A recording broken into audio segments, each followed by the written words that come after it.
नमस्कार, S G life and रूल्सवरच्या नवीन व्लॉगमध्ये आपलं खूप स्वागत. खूप दिवसांनी व्हिडिओ अपलोड करायला लागले.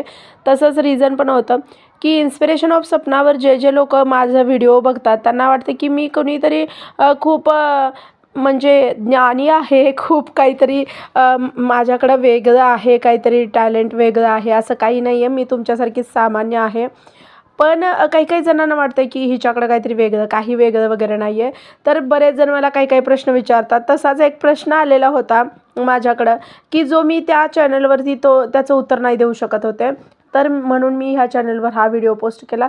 तर त्या ताई म्हणत होत्या की गेली 10 वर्ष झालं माझं लग्न होऊन आणि खूप मला घरात अपमानाची वागणूक मिळते आणि मी दिवसभर सगळ्यांसाठी करत असते, घरातल्या प्रत्येकासाठी झटत असते, पण मला ना कुणी समजूनच घेत नाही.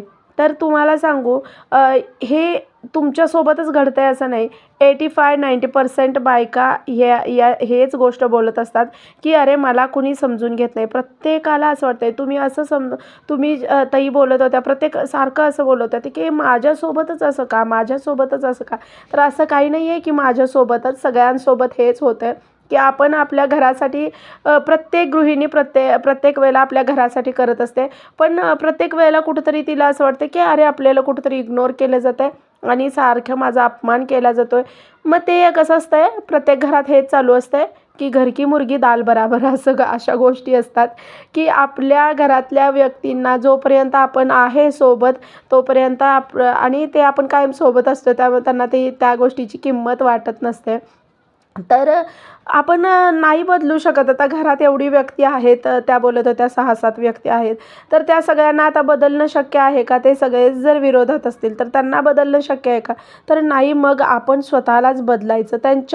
त्यांनी जे आपल्याबद्दल बोलतात किंवा ते जे सोबत वागतात त्याच्यावर आपण कशा प्रकारे रिॲक्ट करायचं किंवा त्यांच्या शब्दांना किती महत्त्व द्यायचं. काम तर आपल्याला करायला लागणार आहे, सगळ्या गोष्टी कर्तव्य तर करायला लागणार आहेत. तर मग त्यांच्या बोलण्याचा कितपत परिणाम करून घ्यायचा हे आपण ठरवायचं आणि तिथं आपल्याला कितपत बदलता येतं आहे तेवढं आपण बदलायचं. बाकी आपण काही करू शकत नाही. का तर प्रत्येकाची मतं असतात. आपण ते नाही प्रत्येकाला बदलायला गेलं तर आपल्याला वेळ लागेल. त्यापेक्षा स्वतःला बदलायचं. जे वेळ मिळतोय आपल्याला, तो कामाचा वेळ सोडून जो वेळ मिळतोय तो आपल्या काहीतरी चांगल्या गोष्टींसाठी, आपल्यावर स्वतःवर काम करण्यासाठी, व्यायामासाठी, काहीतरी चांगलं वाचन करण्यासाठी, काहीतरी चांगले व्हिडिओज बघण्यासाठी तो वेळ द्यायचा. इतरांना बदलायला गेलं तर आपण कधी नाही सुखी होऊ शकणार, हे मला